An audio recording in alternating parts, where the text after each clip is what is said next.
Hello, જય દ્વારકાધીશ મિત્રો. કેમ છો બધા? મજામાં ને?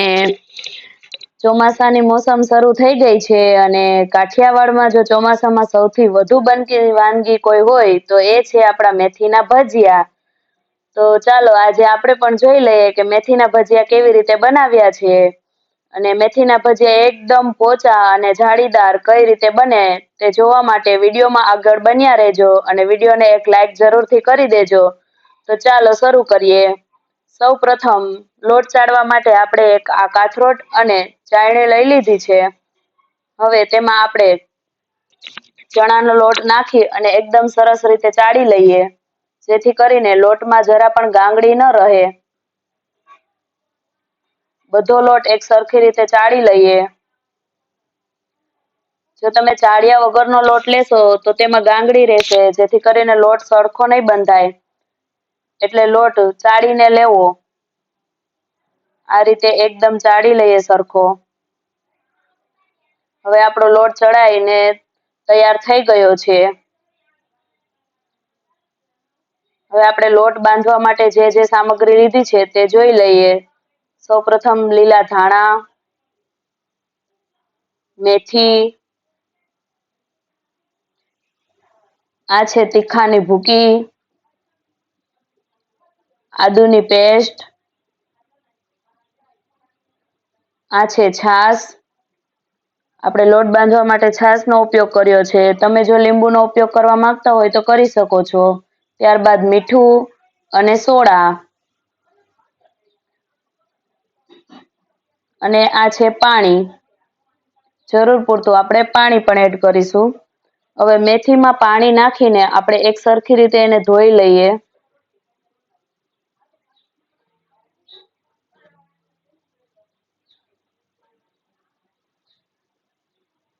એકદમ સાફ કરી અને ધોઈ નાખીએ તેને.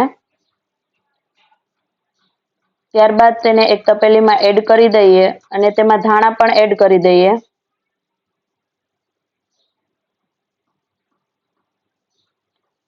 પછી તેમાં આદુ એડ કરી દઈએ.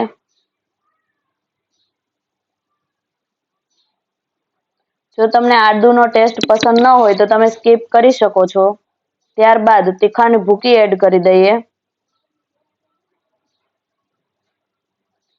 તીખાની ભૂકી નાખવાથી ભજીયા ખાવાથી જે પેટમાં જો કોઈને દુખતું હોય તો તે દુખતું નથી. ત્યારબાદ આપણે ચણાનો લોટ એડ કરી દઈએ.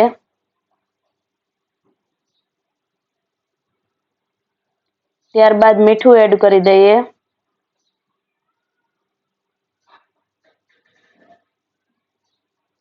હવે આપણે તેમાં સોડા એડ કરી દઈએ.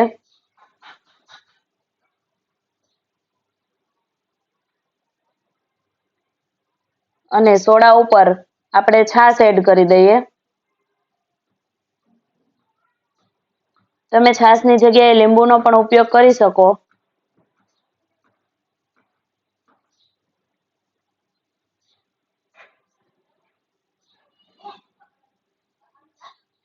હવે જરૂર પૂરતું પાણી એડ કરી અને આપણે લોટને બાંધી લઈએ.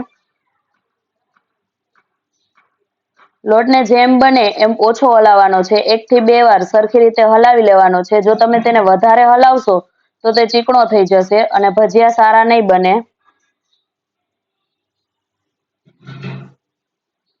બધું એક સાથે મિક્સ કરી અને 1 થી 2 વાર જ તેને હલાવવાનો છે.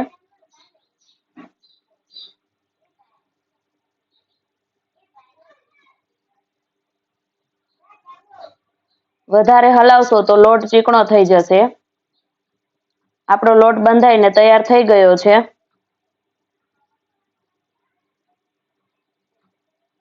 જો આપણો લોટ એકદમ તૈયાર થઈ ગયો છે. તો હવે આપણે એક કડાઈમાં તેલ ગરમ કરવા મૂકી દઈએ.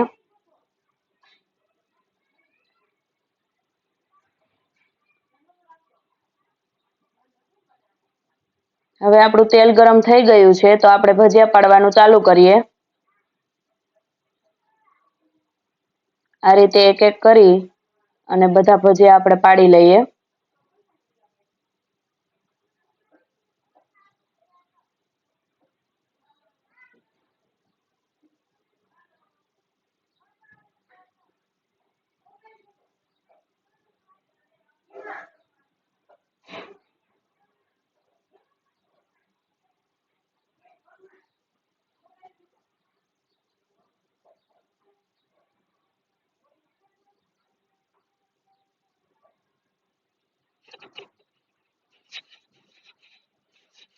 બધા ભજીયા પડાઈ જાય પછી આપણે એને આ રીતે ચાકુથી ઉલટાવી દઈએ.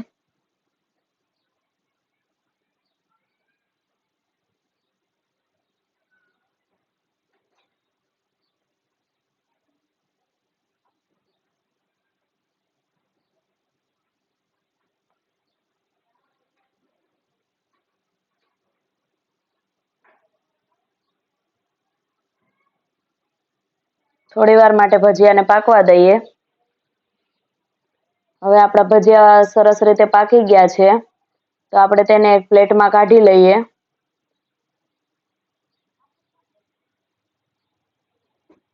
જો આપણા ભજીયા એકદમ તૈયાર થઈ ગયા છે.